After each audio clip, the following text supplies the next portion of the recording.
Shalom and good day all, this is Tehillim29 back again for some DC reviews, and in these DC reviews I'll be covering Brutal Dark through Vertigo, and also Superman, the next issue, which is issue 35. I'll now get things ready and organized for the first one I'll be reviewing. So first things first, does this cover in any way, shape or form connect to something that is happening inside with the story? In some essence, it certainly does, to which I give it a 7 out of 10. Next is the area of the internal art, as we have a look around the beginning, the middle, and of course the end, and also what's taking place story-wise with the main character. So as the story begins, we start off in the area of the past, in the year of 1913, and we have a group of explorers of sorts looking for the anvil of Hephaestus. As we start to draw closer towards the middle of the story, we have also the character of Ezra Kane, who is being brought to investigate the scenario in relation to this. Of course, it can't be a classic without going into a museum. And last but not least, towards the end, for the internal art, I give it a 6.5 out of 10. Next is the area of the story. So first things first, do we get anything time-wise? Considering that these are early issues, the answer is yes, to which we have the years 1913 and 1941.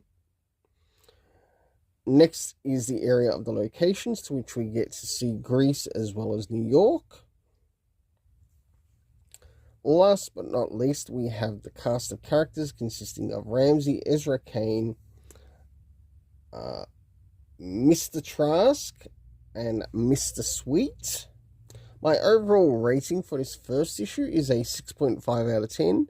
I am interested in the story, but I'll see how things go with the second issue. Now it's time to move into Superman issue 35. So, as we move into Superman issue 35, does this cover in any way, shape or form connect to anything that's happening inside with the story? In some essence, it actually does, to which I give it a 7 out of 10. Next is the area of the internal art, as we have a look around the beginning, the middle, and of course the end, and also what's happening story-wise with the characters. So as the story begins, we get to see Superman, and along with his other allies that are helping him in relation to this. And we also get to see Superboy Prime. As we draw closer towards the middle of the story, we are filled with quite a bit of action. And last but not least, we get to the end, to which Superman, or things have occurred, to which it looks like Superman is not presently around. And we are left with Superboy Prime. For the internal art, I give it a 7 out of 10. Next is the area of the story rating. First things first, did we get anything reference-wise to any previous issues that might be important to this story? The answer is no. Next is the area of time. No again. The last two areas consisting of location and cast. So in one of the locations, we had a super ship, which was also in lunar orbit, so some things happening in space. We had Clark Kent Superman, Doomsday Time Trapper.